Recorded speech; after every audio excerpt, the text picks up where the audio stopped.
A funny taste in music with Andrew Bird. Hello. One of them. Choose one of them. I think one of them would work. Welcome to A Funny Taste in Music. It's a podcast about music, talking to comedians about music.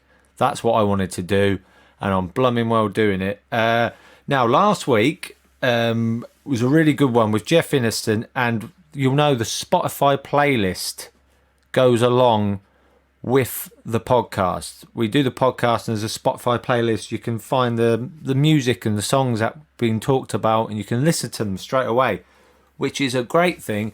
Some people have chose their tracks pretty quick. I'm not going to lie to you. My good friend Jeff Innocent, he really did think it through carefully. I sent him the list of songs. There was about 50 or something, and he emailed me back and said, this looks like a two-spliff job. So he really thought about it. Now, he wanted me to make it clear to you, and I think it's a good point, that the Spotify playlist, he said that he didn't pick songs, which is a good thing, that he thought, well, maybe always his favourite songs. He picked songs that he thought represented that time that he was into the band, if you see what I mean. So they weren't always the best song of that band or that artist. They were the ones he thought were chronologically worked the best of what he was at that time, or how old he was and where he was. So he put a lot of effort in. A lot of messages went back and forward. I'm not going to lie to you. So hope you enjoyed that one. Hope you like the playlist. You're probably still getting through it. This week, Markus Birdman. He's one of my best mates in stand-up. He's one of my absolute favourite stand-ups. He's bloody brilliant. And as I say at the start of this podcast, he was one of them people, I don't know why, I kind of like it when people hate the music I like. I don't know why. I like it when they hate the music, but they're so adamant and steadfast in their opinion. Even though you disagree, you respect them for it. And that sums up Markus. Markus Birdman, I will tell you this. I don't know if he's using this joke on stage. We talked about crediting people's jokes, and it's acceptable as long as you credit. I told Markus to use this one on stage. For me, Markus Birdman, joke of lockdown. He had the best joke I've heard during lockdown. A joke that gave me hope for comedy during the darkest times of the first lockdown. During lockdown, he was living on his own. I was trying to be a good friend, a caring, nice friend. And I texted him, all right, Markus, are you on your own? And he texts back, no, your mum's here. I laughed in a way I hadn't laughed in months. It made me feel so alive. So, that sums Markus up. And here he comes now. Don't forget to listen to the Spotify playlist that goes along with this. Loads of good tunes, and you might get into something from listening to one of these songs. You might not know it, you might not have heard of it, you might listen to it, and hopefully you'll then become obsessed with that band. That's one of my hopes. Hopefully you do that. So here he comes, Markus Birdman. Hope you enjoy this. A funny taste in music. The interview next.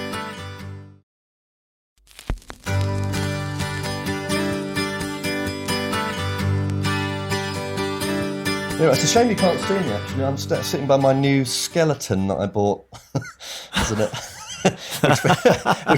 which we picked up. I got it on eBay. Which we picked up and put in the passenger seat with a seatbelt on, and then nearly had a car crash. which I'm sorry. On one reason, of course, I'm quite pleased we didn't have a car crash, but could have been quite funny when the police arrived. Oh, that would have been good. I mean, it'd be worth pulling over into a ditch on a hard shoulder and calling the AA and go, how long have you taken? I've been here for years. He was obese when I rang you. It's like, that's Mick Ben. The fat years. Why have you bought a skeleton? Do you know what? I've just always really fancied, because I was at art college, like yourself. There was one around, and we sort of drew it. And I always had I think maybe we had one at school in the art department too.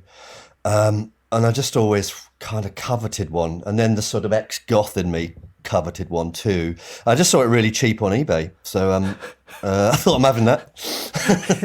Cheap skeleton on eBay. Yeah. Just Korean, so we've called him Way Too Thin.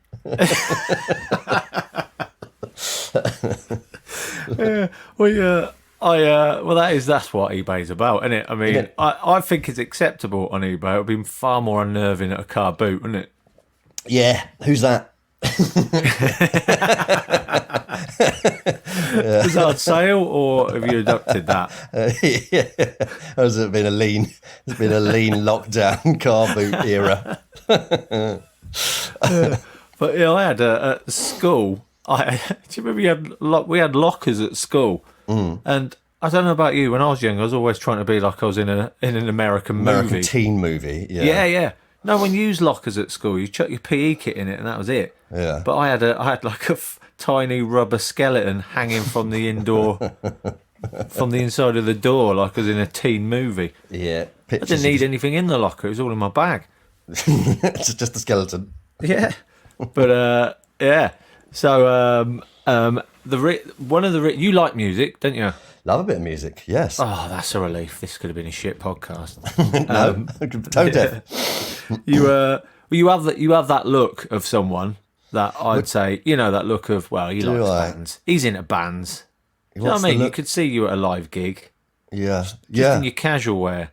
Yeah, you think so? I think that's a compliment. Yeah, well, it depends which bands you're talking about. If you're sort of going, I could see you at a Steps gig, then it's less of a compliment. Yeah, I don't know. But, well, to be fair, you can't. I mean, there's some bands you can look at people and go, well, you're roughly into that music. But I've never looked at someone and thought, well, they're into Steps. Yeah, they sort of seep into society. Steps fans, you can't pick them out of a crowd. You can't do that. While we're on the Steps subject, there was a lovely, I can't remember which comedian, so I couldn't even credit it. But someone, I think it might have been Mike Gunn actually, said that someone said this is a Steps reunion, and he went, and someone went, didn't there used to be 12 of them? And Mike Gunn went, yeah, they did, but one of them died of alcoholism.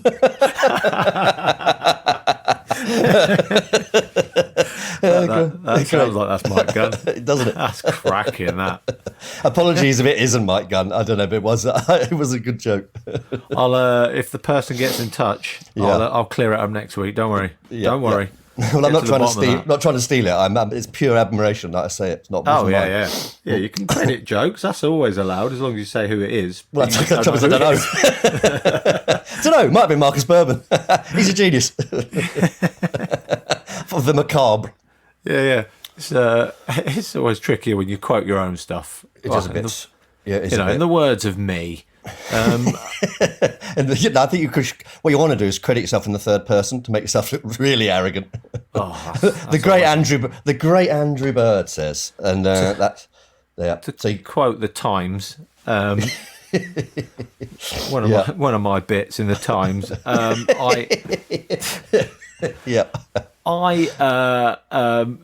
You were going to say already. I could sense your. What I like is I could sense when you said depends what band you say it looks like I'm into. Already slightly defensive, and I like that. Yeah, defensive and absolutely judgmental about other bands I don't like. Yeah, I know. That's exactly why I wanted to get you on. Now this podcast, I thought it'd be good to talk to people. When you share a love of a band, and you go, oh yeah, I love that. It's a great thing.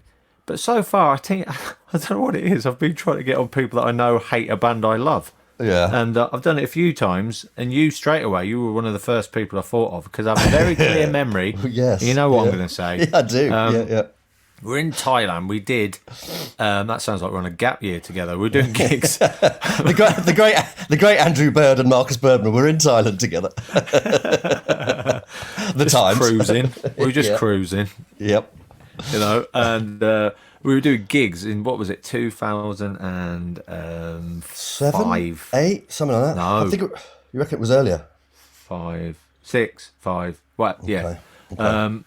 Hang on. 6 January 2006, and we were doing gigs. There used to be gigs there, and when you do gigs abroad, it was for both of us. It was kind of our first kind of really big, really far away gigs abroad. You might have done more, but it was mine anyway. Yeah, no. If I had only one or two, certainly. Yeah. No, it's extremely exciting to be able to sort of go. Do you want to go and do those gigs? Isn't it? just to even go there would be amazing, but to get paid to go there, are you kidding? You know, so yeah. Well, that was part of it as well. That it was Thailand and Bangkok. It's run by English. He's English, isn't he? Lives in Australia. Yeah, John Moorhead. Yeah, English. So, yeah. And he so you do 3 days Hong Kong, 3 days Bangkok, and so it's all mainly expats. So we're both shitting it a bit because you get sent to the other side of the planet to do a gig. You can't be shit. You've got to be good. So all the stuff that you'd usually be excited about was adding more pressure, wasn't it? It's like, oh well, you've been upgraded to sort of premium class or something. We're like, no, I've got to justify this with my shit thoughts. Walked in the hotel, saw how nice it was, went, oh no. Yeah, it does ramp it up. I've got some observations about being on a train and they've paid all this money. Yeah.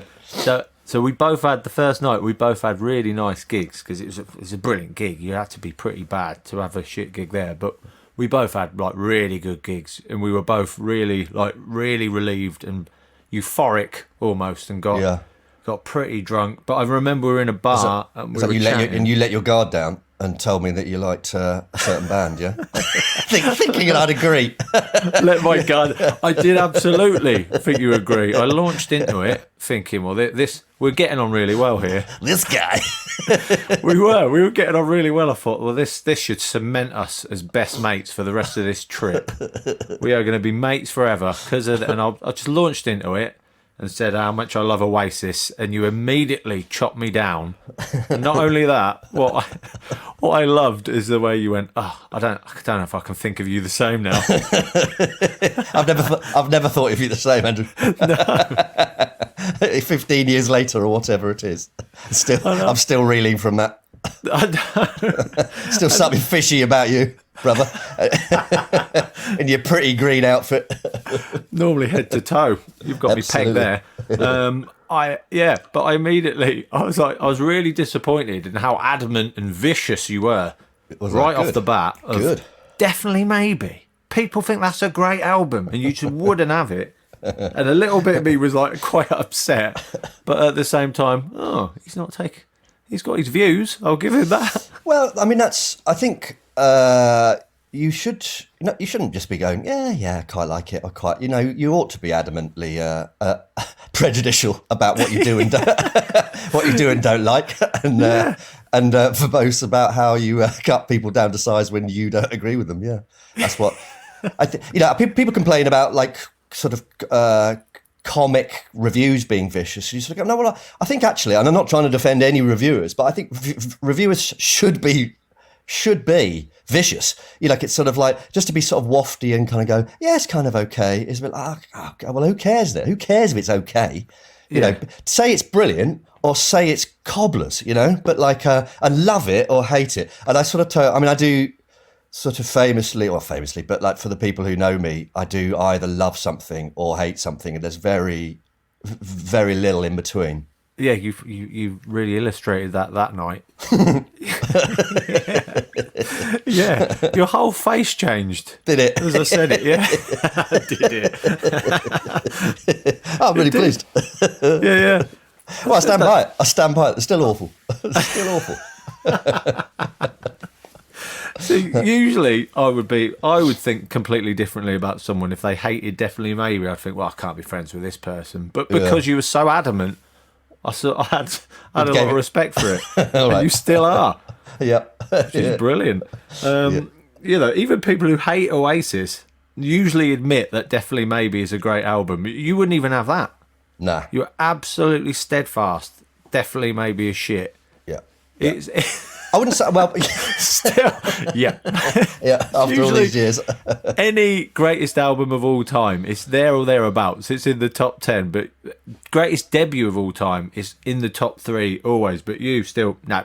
Yeah. Well, I think, do you know what? It's not so much that I object to the music, which I do, but it's more that I object to things that I don't rate, but but are really kind of influential within culture that I kind of think, all right, have it, but then it's not the best. You know, I have this feeling about football as well. You know, sort of going, by all means love football, but what I hate about it is the status as the most important cultural artifact in the world. Because I just think it's a game, you know? So by all means love it, but to put it on this pedestal, and this kind of what I feel about Oasis is, you know, if they were a sort of band that people, you know, were kind of middling success, I'd be less vehemently opposed to them, because I think, yeah, whatever. It's not like they're not Steps, so for one thing. But what I object to is their status as one of our best ever bands, and I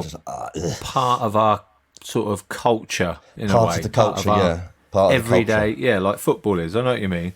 Like it's put on us that football is a part of our national identity. Yeah, and it is for some people, but it's one of those things. I think it's a bit like religion. By all means, be religious, but shut up about it. Yeah. And I thought, but by all means, like Oasis, but shut up about it.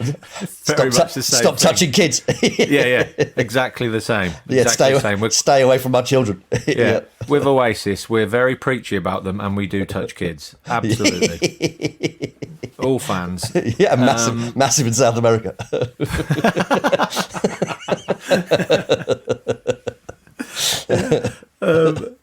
So you're still not having it. That's good to hear. No, now this. But how do you feel about when you tell people about music you love and they don't agree? Are you? I'm equally sort of despondent, really. And this is good to hear. This is good to hear. Yeah. So.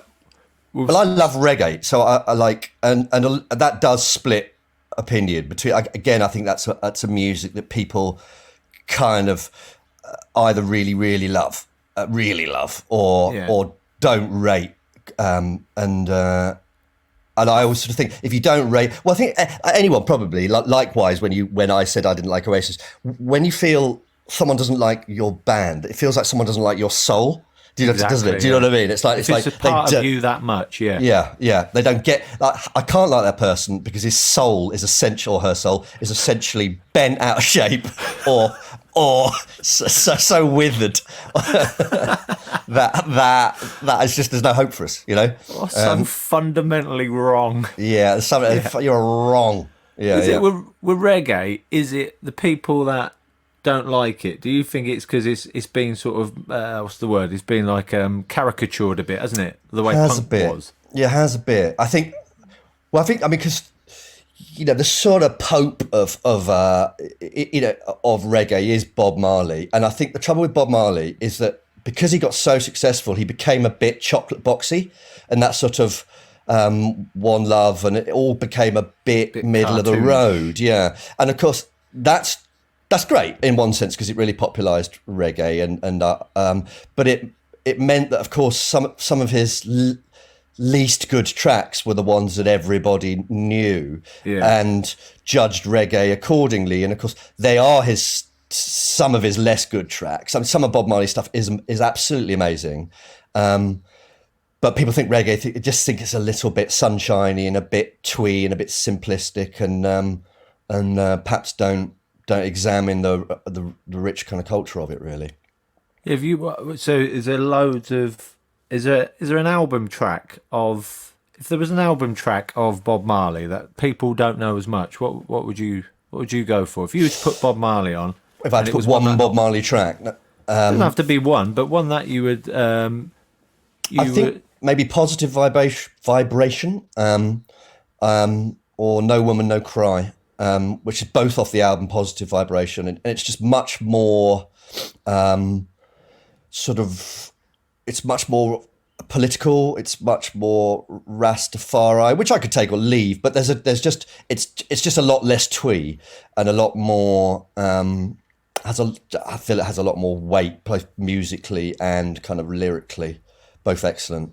Yeah. But and then the early ska stuff that Bob Marley did as well, sort of really early, is ska much faster. And there's a lot of his songs that you'll sort of like One Love, which most people would know as a reggae song as being slow, actually started, Simmer Down being another one, actually started as really quite an up-tempo ska tune. Right, I didn't. In fact, actually, this is my daughter's called Clementine, as you know, and she's named after Clement Dodd, who was Bob Marley's first producer.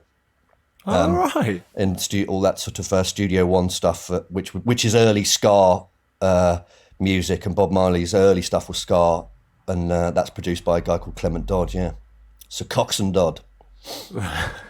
So yeah. I'm glad you didn't call her Cox. Yeah, me too. But that song was slightly ruined for me. No money, no cry. No woman, no cry. Yeah, that's why it's ruined for me, because I had a mate at school who used to sing "No money, no beer." And he ruined it forever. Idiot. How did you? I bet he likes Oasis. He does actually. Yeah. Yeah. There you go. So, how did you get into reggae? I mean, what could you remember the first music you listened to at home? I'm guessing your dad wasn't a big reggae fan. No, he wasn't. No, I mean, my dad was quite a big jazz. My dad saw Louis Armstrong actually. Wow. In Tesco's. Yeah, no, in at the Royal Albert Hall. In the self-service. Yeah, he was serving. Yeah. He saw me. So my dad was quite into jazz, so I've got a lot of vinyl, which I now have, which is quite nice. But no, my parents were not into kind of contemporary music. So I think I had an older sister, and she was into a lot of the kind of, when she was maybe sort of a teenager, 13 or whatever, ska, all that two-tone stuff was starting to come out. And then there was a lot of that sort of reggae. And she would have had that album, Positive Vibration, and she had a lot of two-tone stuff. And I heard it from her. So at that, the first album I ever bought, or was bought for me, is Madness is One Step Beyond. And then the first single I bought myself was a single called Babylon's Burning, which is a punk song. So I mean, that sounds ludicrously cool for someone who's about 8 at the time, 7 maybe. You were about 8? Yeah, I know. It's got, but to put that into some sort of context, the second single I bought was Summer Loving from the Grease. so wasn't all hip, you know. Yeah, that's quite a drop off, isn't it? Yeah, first one, Babylon's Burning by the Ruts, I'm quite proud of, and the first album, One Step Beyond, is pretty good, I think. Yeah, those are two good ones. Because I said that I can't imagine your dad into reggae, because as people all know, if they've seen your shows and that, your dad was a vicar, or priest, vicar, vicar. Yeah. So but just because he was a vicar doesn't mean he's that stereotypical against rock and roll or anything like that, was he? No, he wasn't sort of that's the devil's music or anything like that. He wasn't. He was just pretty ambivalent about contemporary culture, full stop, really. But it's not like he would be like, turn it off kind of thing. But I was just thinking about this the other day, that sort of archetypal parents banging on the ceiling, turn it down kind of thing. And I never actually had that. And I can drum as well. I had a drum kit in my bedroom, and my poor long-suffering parents, who must have had, I don't know if you've been anywhere near the vicinity of a drum kit in anything other than a nightclub. It's so loud. In a house, it's unbearable. It's unbearable. So my poor parents. So Jesus, they let you have a drum kit. I bought my nephew a little child's drum kit for a laugh, just to piss my brother off. That didn't last long. But the thought of an adult one, that was really just a statement more than anything. But the thought of an adult one. Did your mum listen to music much? Again, not really. I mean, I went through a phase where I was really into the Pogues, and she quite liked them actually, and so she would be quite into that if I was playing that, but she wasn't particularly into anything else I was playing. I really like the Pogues.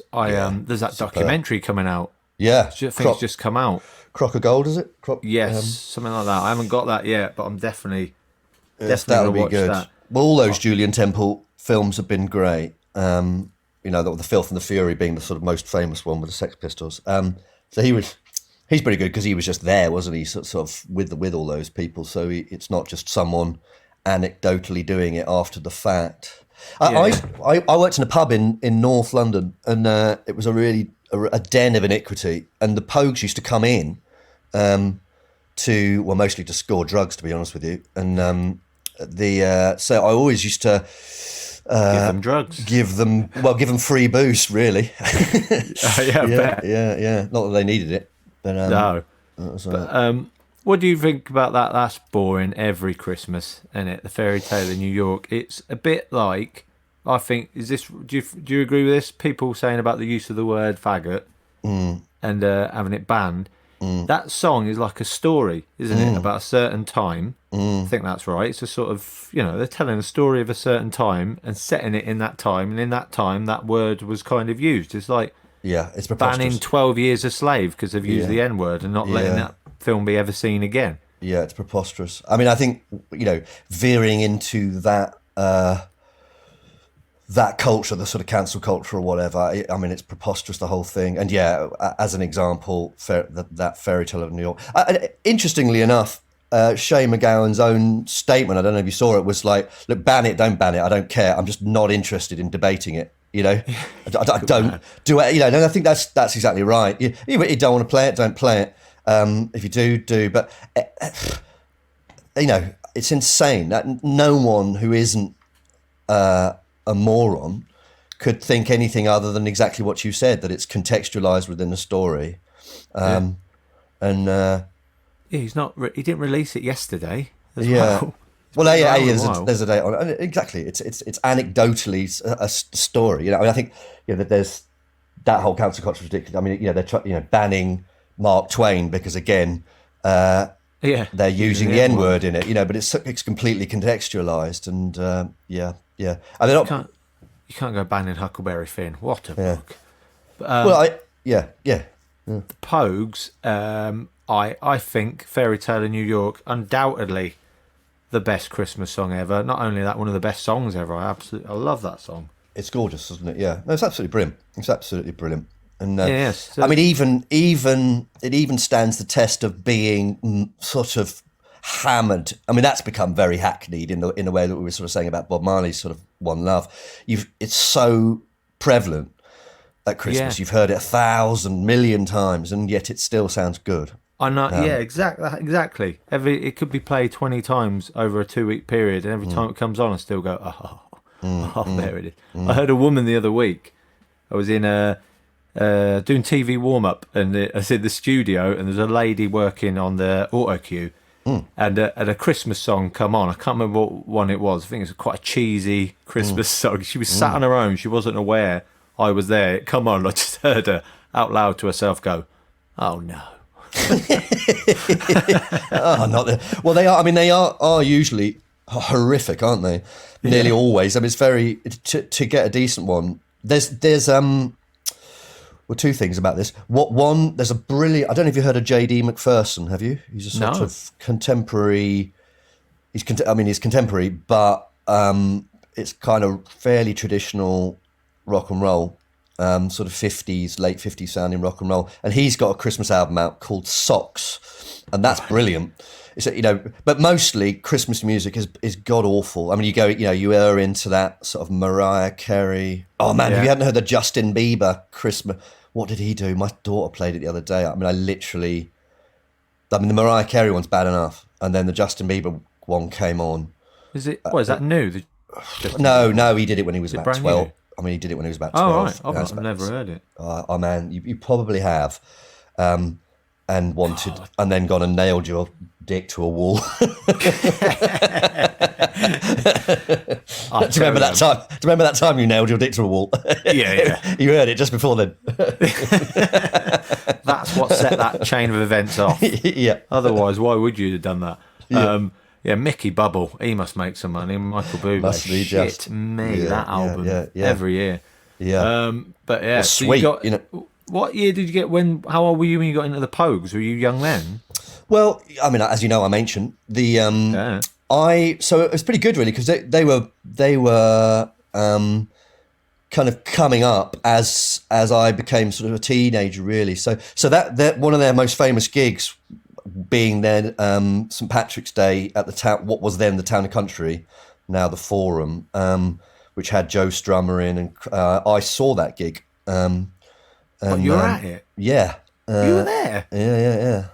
Sweet. Jesus. As a sort of, I don't know how old I was, 15 or 16 or something. So I saw the Pogues a lot because I grew up just outside of London, and the Forum, where they played a lot. Because when they had a weird thing, before they brought that album out, If I Shall Fall From Grace From God, they fell out with their record label, which was Stiff, I think.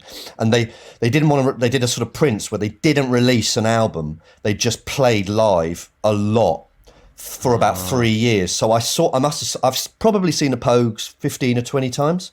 Brilliant. Because they just used to play a ton. And I love that. What, to spite their record label? Kind of spite, I think. Anything. Yeah, just to sort of wait their record deal out. Yeah. And then we're not releasing it because it's such a sort of prejudicial record deal. And then that's when they released that If I Shall Fall From Grace With God album on, I think, maybe Warner Brothers or something. And it's part of the reason I think it's so good is they spent pretty much 4 years making it, you know? Yeah. Well, that can sometimes not help, though, a band, because they just fall into drug a little bit, and getting the drum sound right for about 7 months. Yes, indeed. But that helped them. Where did you grow up then, that you could just pop into London to watch gigs? I can't remember where you grew Bishop up. Stortford. Nice. So how long's that on the train? Like 45 minutes into London? Yeah, exactly. So if you're going, because it's north, it's like Stansted Airport way. Yeah. If you're a gig such as like North London, the Town and Country clubs, Kentish Town, that is, you get there in an hour. So it was sort of perfect. And so I saw a lot of people up there. It was a shame actually because the Store were doing some gigs at that venue, the Forum, and I was chalked to play it, and so I was so excited because it was a scene of many a sort of teenage gig for me, and it got pulled because of COVID, unfortunately. But hopefully it'll happen again with any luck, because I'd love to say I played there, you know. Yeah, it's one of them, isn't it? If you're into music at all and you read the NME or read interviews with bands, the Forum is one of them that always gets mentioned at some point. So were you what was your sort of local gig? Would you have had where'd you grow up? You was like, it's around where you live, isn't it? That's the thing where I'm always sort of jealous of people who grew up where they could go to live music. I'm obsessed with music when I was younger, listening to it all the time, but I didn't go to any gigs because I grew up in Northamptonshire. Yeah. But in a town where, like, how far was the train station from where you live? Sort of 5-minute walk, yeah. 5-minute walk, you see. Yeah. I lived in a small town where there was like one bus an hour in Northampton, and the train station, Milton Keynes or Northampton, were both like a 20-minute drive. My dad was always working. My mum had a borderline phobia of driving. Yeah. She'd be like, I can't drive, there's that roundabout. And it's Scottish as well. And right.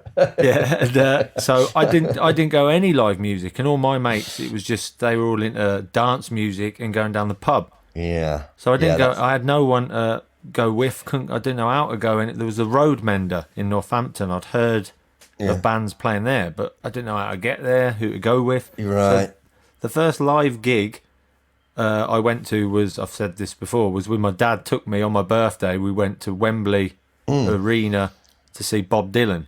Which is a pretty cool first live gig. That's not bad, is it, really? You know, not bad at all. But it's not, getting the train with your mates to the Forum to watch the Pogues. It's going with your dad in a very organised fashion, visiting your nan in Hemel Hempstead, getting the train from there to Wembley. Rock and roll, yeah. And we always used to get... because we'd get the train or the tube would go back up to Enfield. We'd often get the tube because it was later, and then someone's parents would pick us up, or when we got a bit sort of past the time where, over 17 or whatever, someone could pick us up, one of our friends could pick us up. Yeah. But we'd do that thing of getting the tube, and it was the tube was about 45 minutes from Kentish Town to Enfield, and because you'd drunk so much, it was like everyone was just crushingly desperate for the loo, so you'd sort of pile out at Epping and go for a piss. All going, Yeah, I didn't like the new stuff while pissing in a hedge. Absolutely, yeah. Do you remember who you went with? All your mates that you went with? Are you still in touch with a few of them? Do you know what I am? I am still in touch with them. Yeah.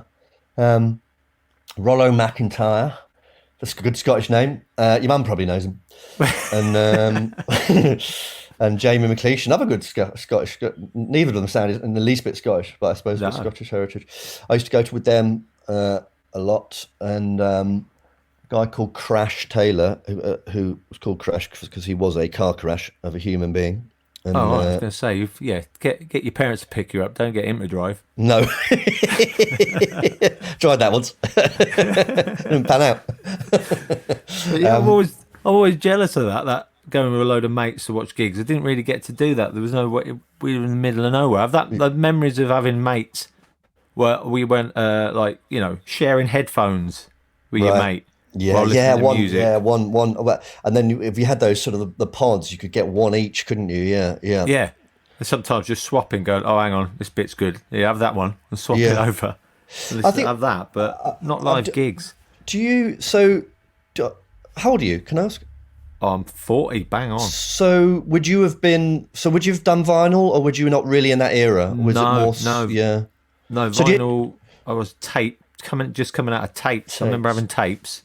So you did mixtapes and stuff for each other and shared music that way. So you got caught some of that culture, I suppose, then, because without wanting to sound like an old duffer, no doubt you've heard this from lots of people who are of a certain age. That sort of, I feel sorry for sort of like my daughter contemporarily, who just doesn't have that sort of vinyl and tape sort of affection for music. Yeah. I mean, on the one hand, you can get any track you want, which is very handy. But on the other hand, I think it's I don't think people treasure music as much as perhaps as my generation and your generation even still did, because it was much more precious. Couldn't get your hands on it. And like someone like yourself, you're sitting in Northampton, and I'm sitting relatively in suburbia, although it was relatively easier, sort of dreaming of these sort of rock stars, not even really knowing what they looked like, because all you might have had was a photo on an album sleeve. Yeah, that was weird. When you saw them, went, oh. Well, I did actually a classic story. So I was really, I'm slightly ashamed about this, but it's kind of funny. Good. Here we go. I was really into the Red Hot Chili Peppers when I was about 17, and their first tour they did in the UK, and I don't know how much you know about them, but their guitarist, their original guitarist, Hillel Slovak, died of a heroin overdose. Yeah. So this is like really early, before all the kind of Blood Sugar Sex Magic, 2 albums before Blood Sugar Sex Magic. So they were unheard of. And I saw their picture in Enemy or Melody Maker, tiny little picture. And I literally thought, I like the look of them. They look ridiculous. And I like the sound of it was punk, funk. I thought, brilliant. So I ordered this album. I did nothing about it. You couldn't buy the album anywhere. And it came to, I don't know, our local Our Price or whatever it was at the time. And I loved it. And I was totally into them. And then their guitarist died. And I thought, I wanted to get my first tattoo. I was just about to leave school. And I thought, as a tribute to their guitarist, I'll get the tattoo that he had on his arm. And all I knew, I didn't even, because it's pre-internet, I didn't know who any of the band were. I looked at the back of the album cover and I thought, well, it's the craziest looking one on the album. He's bound to be the one that died. So I got that. I got that tattoo, right, which is these 2 little dolphins, and I got it on my arm. I was superbly proud the day I left school. And then that cue sort of, I don't know, 3 or 4 months later, they toured for maybe the second time, I think, in the UK, in tiny venues. And I saw them at loads of the first time I saw them was at Edinburgh University Student Union. And he walks out, the dead guy walks out.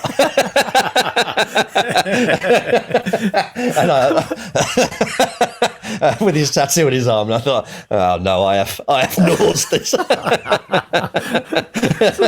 they come on stage, everyone else is going mad. You're going, yeah. Oh no, I've seen a ghost. Yeah. Oh, that's great. You got tattoos when you left school. I tell you what I got, mate. Good exam results. That's where we did it. I got good exam results too, brother. Whatever. Brilliant. Yeah, I like the Chili Peppers. They're good. But yeah. But I think my point being, I think the how music you didn't sort of you heard a song as well. I know we're sounding like right old dicks moaning now, but you heard a song. It was more pressure because when you heard a song and you loved it, you were like, get hold of it. When am I going to get to hear that again? How do I get gold that? dust. If it come on the radio and you tell people to shut up so you could listen to it because you didn't know how to go and buy it, and you had to record it off of. I know, so it's being done by stand-ups a lot. But you had to record it off of like the top 40 off the radio on a tape and share it. And I remember I remember me and my mate Suggy James Segru. We got nice. And this is kind of why. Forget it's Oasis for a minute, but this is kind of why, as a band, I love them as well because I was getting into them, and we both got picked for the county rugby team. Nice. Which in Northampton is a bunch of public school boys. If you play county rugby, and we were. I did play county rugby actually. Have we so you'd remember. We were probably. I would have played you had I been a bit younger. Yeah. Yeah, we went to quite. It wasn't a rough school, but it wasn't like one of the posh schools in Northampton. So we didn't get in so we went all the way to Newcastle for this tournament on a bus and got there, and they told us not only were we not in the team, we weren't even in the squad. They said we've took too many players. We're like, what? So we've come all the way to Newcastle, we're not even going to be sub. But I remember, so on the bus, so me and him just stuck together like sulky little shits, and we had his tape Walkman. And he was leaving the house. He had on CD. He didn't have a CD Walkman then. Didn't have them then. He had a tape Walkman, and he'd tried to record "What's the Story, Morning Glory," which was just everywhere at the time.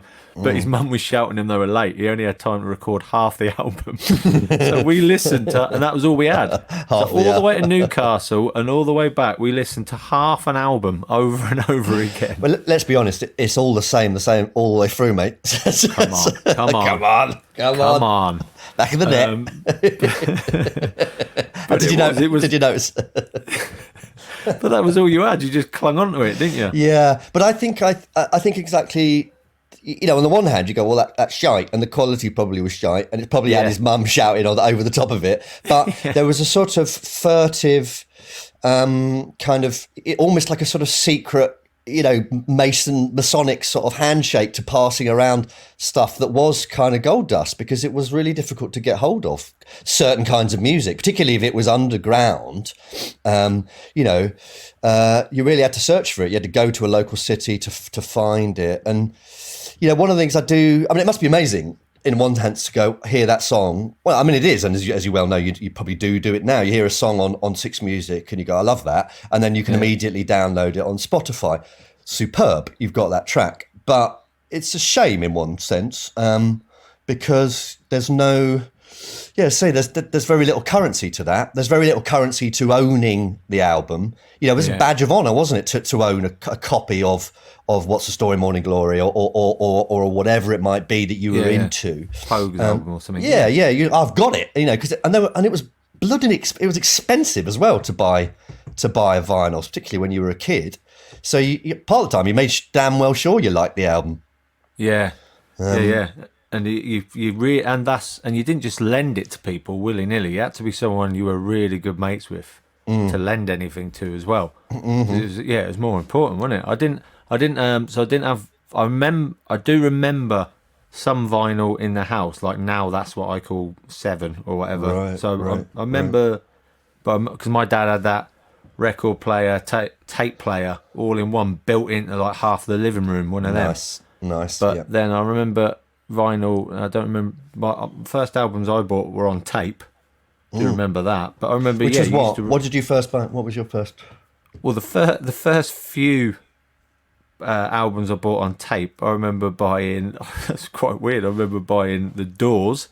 I can't remember my first ever album I bought on tape because I suddenly had a flurry of activity. I was listening to Nirvana a lot, REM, because of my older brother.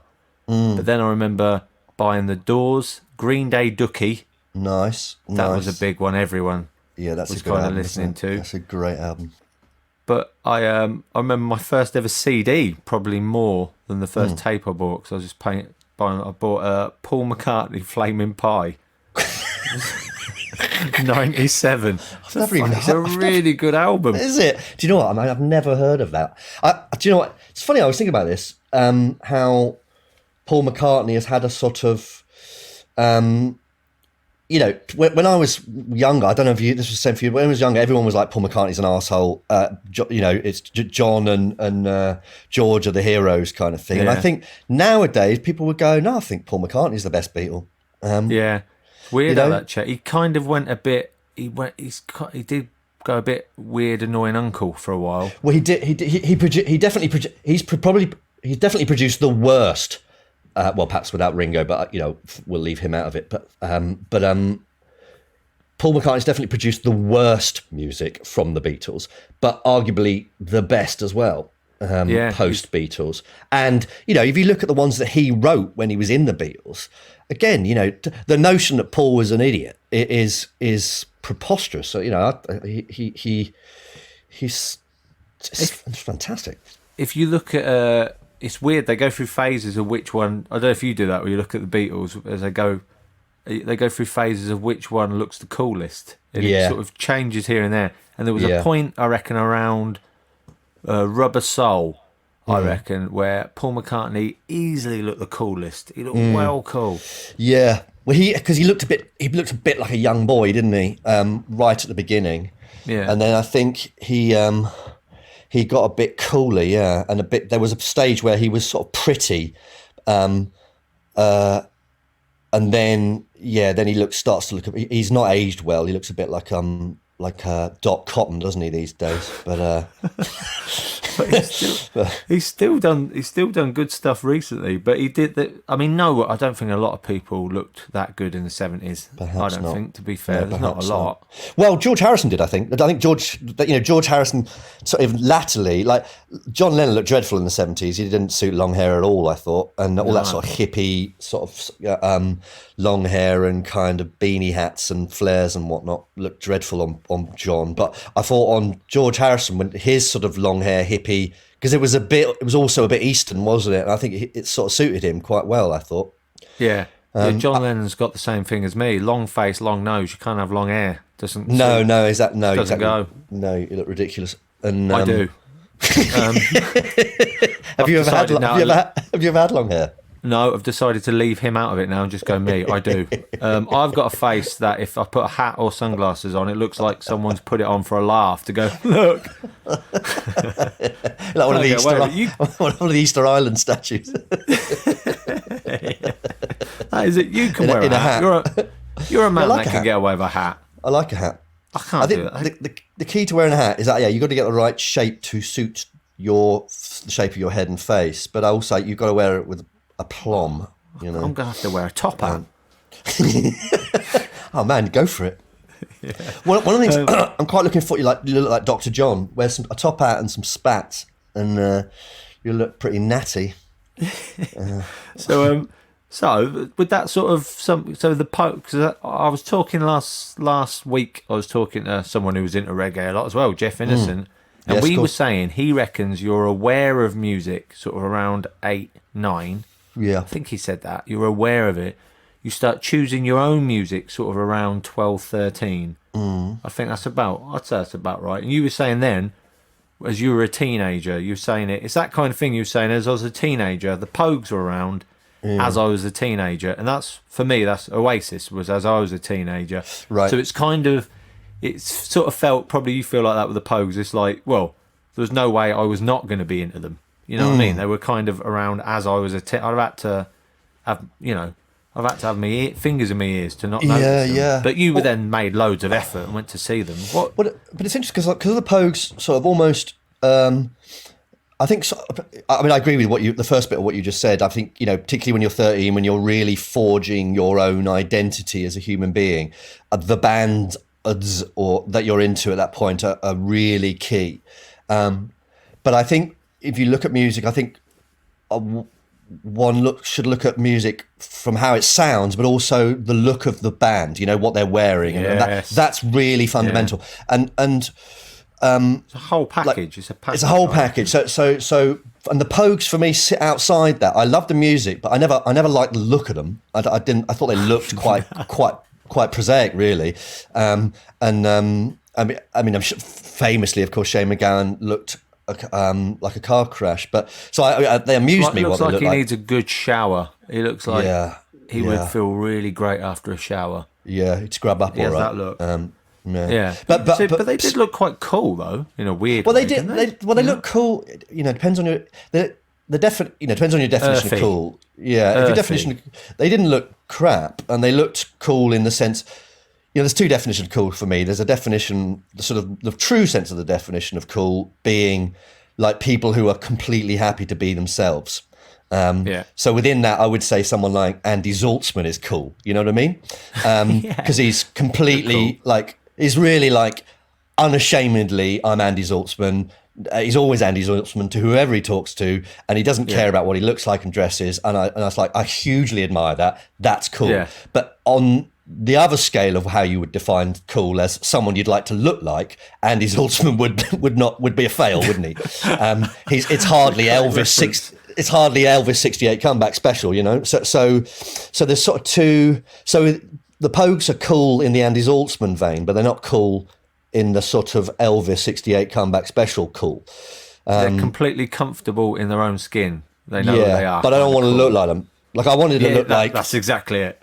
I wanted to look like a punk, and latterly I wanted to look like one of those sort of Jamaican dudes in a nice jumper and a cool hat. You know, all that. That look has been instrumental in how I want to dress as an adult.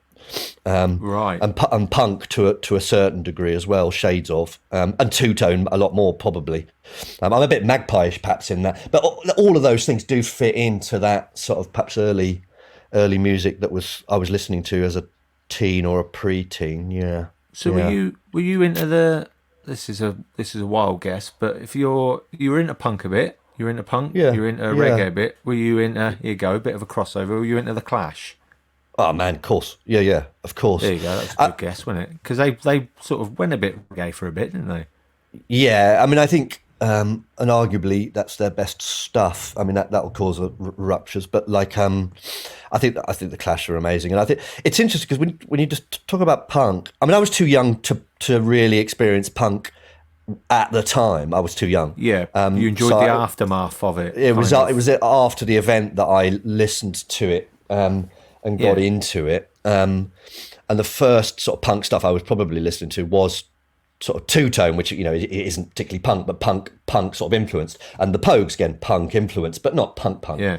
And it was later on that I got into the Sex Pistols and the Damned and the Clash and all these people. But the Clash, I mean, I just think their legacy. You could count the amount of good actual punk songs on one hand. You know, what punk's brilliant for isn't necessarily the actual music, in my opinion. No. I think, you know, the look of it was fundamental. The sort of DIY ethic of it was fundamental. That's what it was, but actually the tune and the sort of legacy of what those tunes did to other people, you know, the people that came in that sort of post-punk era, like the Pogues, it is the influence of punk was phenomenal. But actually, punk music, I don't know. There's necessarily that many good tunes, you know. I think that's pretty fair. If you go, I think that's fair. Yeah. They kicked all the doors open, but if you actually listen to it out of context, musically, it's not great. But that's what it was about. It was about anyone can get up and make a band and do it. And out of anyone getting up and make a band and do it, golden nuggets were found in other bands that probably wouldn't have done it if they didn't. But I heard that thing that's pretty funny of how punk was about you can do whatever you want, but then it got very regimented. But no, don't they slagged off the Clash because they went a bit reggae. You can't do that. That's not punk. And they're like, hang on, that's punk. You can do what you want. Yes, exactly that. It's funny. I just read Viv Albertine's autobiography, which she was the guitarist in the Slits.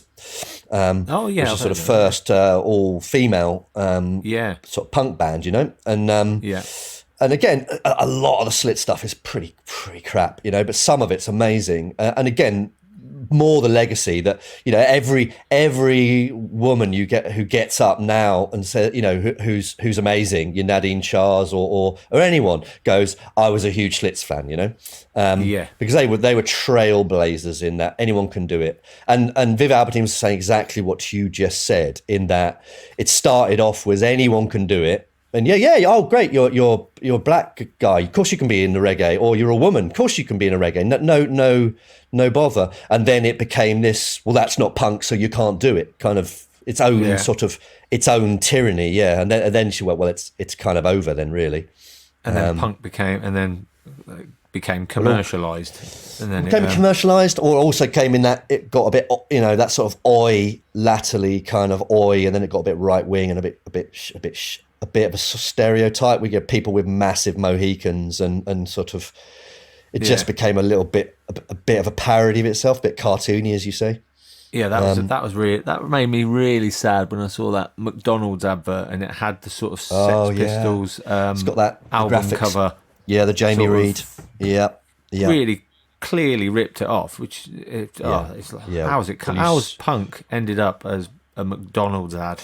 Perhaps that's the logical conclusion of anything really kind of groundbreaking that's good. It ends up on a McDonald's sleeve, or I mean, I think again, perhaps not quite so much now, but a few years ago, you'd go into Topshop and you'd see studded belts, and you'd see ripped jeans, and you'd see old Clash and sort of t-shirts, and that's a bugbear, which no doubt many people have said of young women wearing a kind of Slayer t-shirt or a CBGB's t-shirt, and you go, you want to hold them up against a wall and go, I'll let you go if you can name one band that played at CBGB's. I've got a mate called Rob Malkin who said we've had exactly that conversation, that you want to pin down like a 17-year-old and go, right. I will let you go when you can name one Sex Pistols song. Yeah. Do you know that? Do you know they're a band? Just those T-shirts. Yeah. And perhaps that's I want you to name the whole album, some of the B-sides, and who produced what year did it? So as a teenager, then it was like Pogues. It was like quite a lot of punk and reggae and stuff. Can you remember, out of all them Pogues gigs as well, 15 of them, we went to see loads of other bands. What can you remember, not the best gig you've ever seen, but one that really in your brain, you go, oh, if you could go really again. Stuck out. I saw the Jesus and Mary Chain a lot. Right. They were, it's my understanding, I've never saw the Ramones, which is a great shame, but a lot of the Ramones, people said you went to see the Ramones, and they were either, I think they said this about Hendrix too, for obvious reasons, probably with all three of these bands, they were either phenomenal or crap. It was probably a lot to do with, at what point the drug cycle that they were taking had kicked in or not, and so when you went to see Jesus and Mary Chain, you never really knew what you were going to get, and it was either phenomenal or appalling. And they had a famous, you probably read it actually, we went to King Tut's together, didn't we? Do you remember that? Yeah. So what's the name McGrath, what's the manager of the Oasis Alan called? McGee. Right, so he was Alan also McGee, the manager. He was their manager, yeah. He was Mary Chain's manager as well, if you remember. Have you read his biography? Oh, it's amazing. Brilliant, what I like Brilliant. about Alan McGee is he's clearly done a load of amazing stuff, and he could be really drugs and annoying. Mostly. Yeah. He could be really big himself up and be really arrogant and pompous, but he still quite constantly goes, I didn't know what the fuck I was doing. Yeah. And, he clearly had more rock and roll than any of the bands he signed. But they said that he was doing more drugs than most of the bands. Yeah. And that sort of after that thing, I think we've discussed this, and when Oasis got completely arrested on that ferry over to Amsterdam, he was congratulating him. So good at it. That bit on Oasis Supersonic, the documentary, I had to pause it because I knew I wouldn't be out of here the next 5 minutes for laughing. When Noel Gallagher rang Alan McGee and said the whole band's been arrested on a ferry. And he said 2 words to me, fucking great. You haven't seen that footage, and again, it's Noel Gallagher talking about being in Australia with The Edge. Have you seen that? Yeah, I've just seen it just the other day, an old picture. He literally just sent me that link. It's really good. It's really good. A next door neighbour banging on the wall. There's a support band. One of the support bands is a young duo, brother and sister. And they said, do you want to, they're in Australia, do you want to come to ours? And we'll make you dinner, we'll have some drinks and stuff. So Noel Gallagher and The Edge has gone round these 2 youngsters' house in the suburbs somewhere outside Melbourne or something, in Australia anyway. And they're up late doing tequila, music blaring, dancing, and the neighbours knocked on the door, hates them. And they go, send The Edge to us. Knocking on someone's door, go, right, if you don't and then the door opens, it's The Edge. How you doing, man? Well, don't calm down. And then the 2 youngsters went, you go out as well. And Noel Gallagher walks out. He's in his pyjamas on the garden, ready to kick off. And The Edge and Noel Gallagher going, come on. Yeah, brilliant. Brilliant. Beautiful story. But the Jesus and Mary chain. So that I've listened from watching that documentary. Bollocks, Upside. It's a Jesus and Mary chain song. Oh, okay. I don't know. It's a documentary about Creation Records. You'd really like it. Okay. And it starts with Primal Scream and then goes to Jesus and Mary chain. Okay. Really. And then it ends with him re-signing them because no one else would release their album. Yeah. And of course, Bobby Gillespie was in Jesus and Mary Chain as the drummer. Wasn't he? Back didn't know in a the drum. day. Didn't really know a drum. But you didn't need to because you couldn't hear the drums over the fucking thing. You couldn't hear it. Yeah. Well, that was. I think that was part of the reason that was really hit and miss to go and see them, because they really depended on the sound quality of the venue because it was such an impenetrable noise. If the quality of the equipment, the sound system was anything other than top notch, it was just a dog's dinner.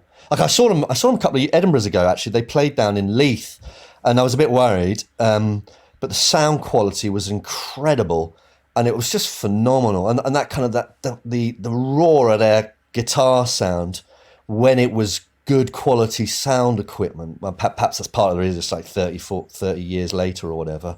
It was so good. And they were, I think they were just inept quite often as well. I don't think they were particularly good players back in the day. It would either be incredible or appalling. And there was one very famous Jesus and Mary Chain gig again that I was at, and I can't remember. It was at university. I think it was the University of North London on the Holloway Road, which again was pretty close to me, which ended in a riot because their sound equipment didn't work. The drum machine didn't work, I think, because when Bobby Gillespie left, they never replaced him with a drummer. They had they just had a drum machine, and that wasn't working. And then the sound quality was appalling, and they only played about 3 songs or something, and then they just ended up in a proper kind of one of those sorts of it was a riot. I saw that was on the documentary. Upside Down, that was the name of the documentary. Gotcha. Story of Creation, Upside Down. Yes. It's a brilliant documentary. I'll track that down. They talk about that gig in it. Yeah, the band were like pretty much locked in the dressing room. Yeah, they couldn't get out. It was just a riot outside. Yeah, imagine getting home from that. I get home sometime from bad gigs. My wife goes, "How was the gig?" I've got home, go, "Well, we had to barricade ourselves in the dressing room because there was an actual riot."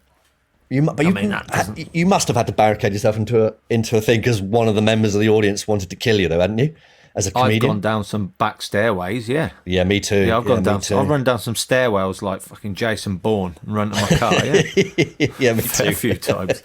I've been talking about that recently about the Millwall supporters blew in. There he is in his top hat.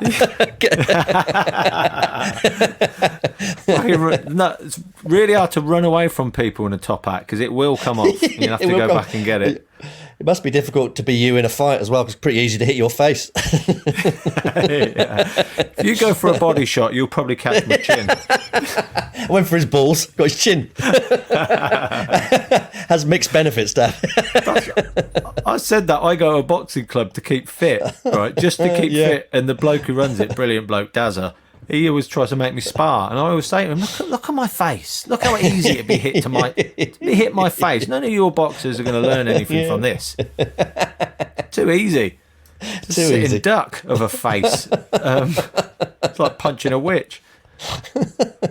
Anyway, this is not what the podcast is about. I've not brought you on here for this, although I did see this coming. I'll be honest. I thought it'd be more music based, the slagging off. So you'd say that was one of the best gigs you ever went to, was Jesus and the Mary That was a pretty good gig, and some of the that first, when they say when the Red Hot Chili Peppers first came over, and again I would have been about 19, 18, maybe, cool. And they came and they did a lot of university student unions, and I sort of left. I went to Edinburgh University first and kind of dropped out, and then followed the Chili Peppers kind of around on tour. So I saw them 5 or 6 times on that first tour in really small venues. And that, where there's a sort of like a step stage, not even like a barrier, or like really, you could literally reach out and touch them, They must have been incredible in small venues. Honestly. They were absolutely amazing. Oh, they did. They sounded so good. And John Frusciante's guitar playing. So that was the other thing. The first time I saw them, it was amazing. So the band came out without Anthony Kiedis, and started up, and it was like heavy, and then Anthony Kiedis legged it out, and he did this amazing thing where he literally did a kind of pole vault cartwheel by leaping at the microphone stand and grabbing the base of it with his left hand, and the mic with his right hand, and did a kind of cartwheel / backflip. That was his entrance, and then landed on his feet and started singing. That was his entrance, and it was like, whatever you think about the Chili Peppers, you go, that's the way I start a gig. Imagine doing that as a comedian. That'd be amazing. And get it wrong. That's the only way it'd work as a comedian. You'd have to really hurt yourself. You really hurt yourself. You can't grab a mic, do a backflip, and then go, so anyway, Brexit. It's quite a gear change. It is, isn't it? Just but that was an entrance. So they were really good. Yeah, they were really good. Wow. So as a teenager, Chili Peppers, Pogues, punk, reggae. That's brilliant as a teenager. It's not bad. Is there a band you've got into? I always like the bands you get into kind of by accident, like. They were a support band, or your mate just mentioned them, and you sort of... Is there a band that you can't imagine living without, that you saw as like a support band, or... That's interesting. Support... I don't think I've ever been to... You get these sort of famous sort of stories of support bands who outshine their kind of... the main act. The main act. I don't think I've ever seen that. I've not seen that, but I've just seen. I've not seen a support band that I've liked them more. Be better than the main band. But there's bands that I've seen supporting, and not like I always make sure I'm there. I mean, you're an experienced gig goer by the sound of it. Are you one of them? I'm always one of them. You get there for the start. You watch the support bands. I'm one of them. I don't understand people who go, we're going to the pub, we'll come in just before the main act. Well, go to the pub any night. I've seen a couple of times where I didn't realise who the support band was, and this is a really weird one. So I went to see the Stray Cats maybe last year or a couple of years ago, and I'd no idea.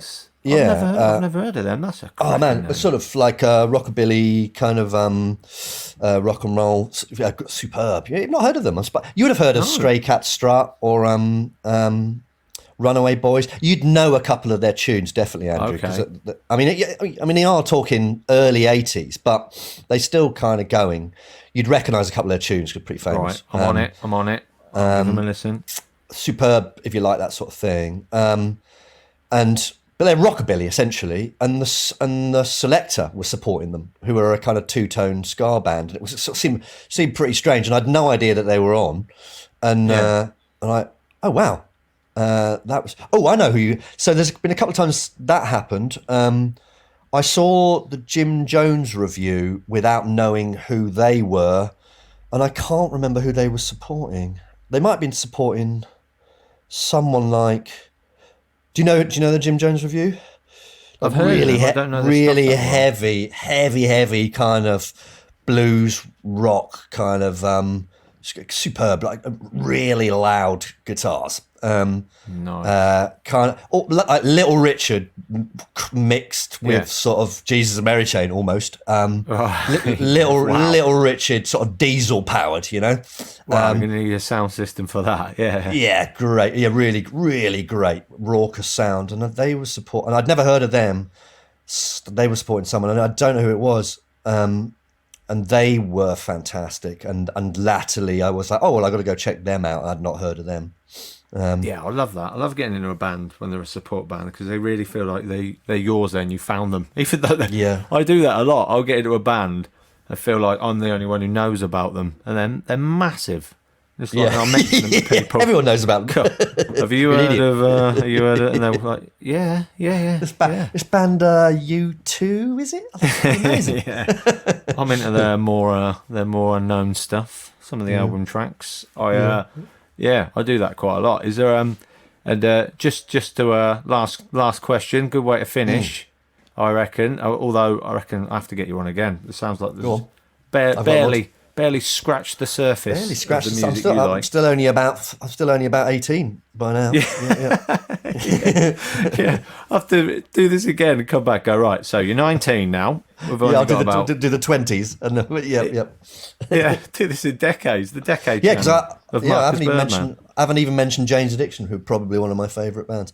And then you get more latterly into like the Gorillaz. Did you see the Gorillaz did the live stream last night? The Gorillaz gig. It was phenomenal. Oh no, did they? I didn't see that. Yeah, it was phenomenal. Their new album, and so they had loads of guests on and stuff like that. So I could wax. So yeah, I haven't even say we've got to my 18-year-old sort of self. So yeah, we definitely should come back on and do the rest. Yeah.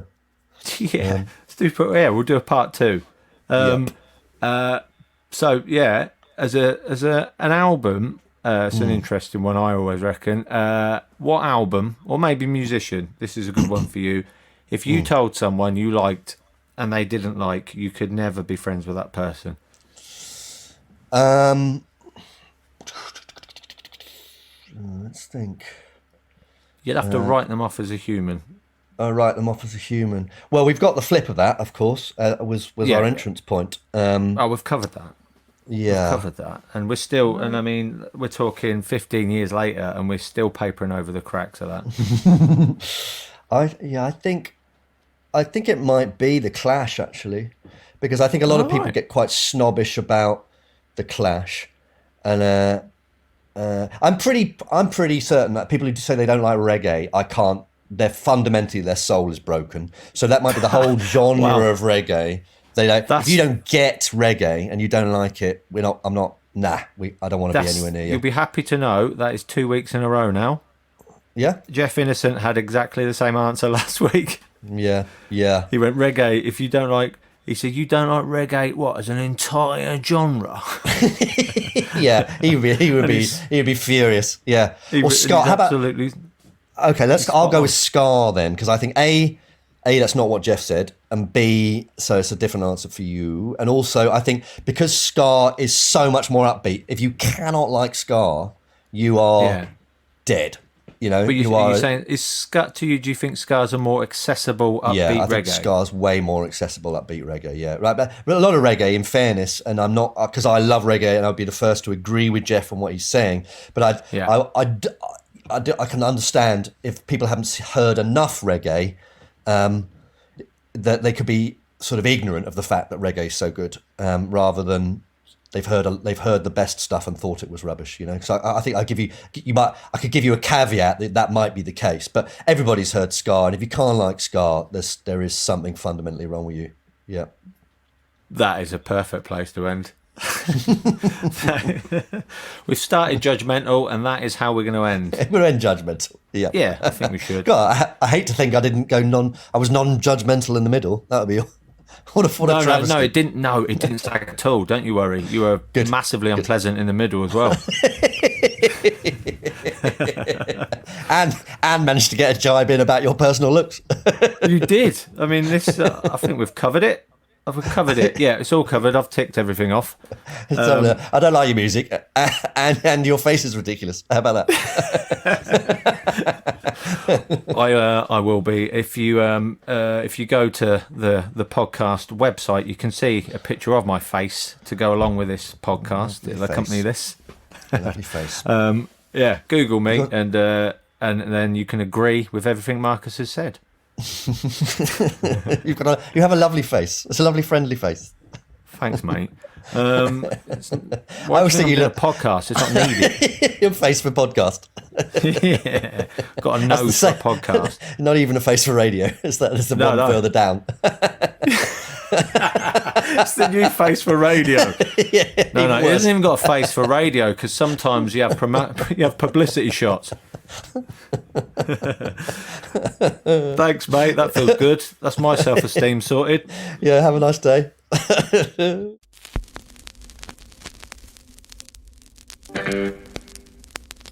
A podcast from producer Paul.co.uk.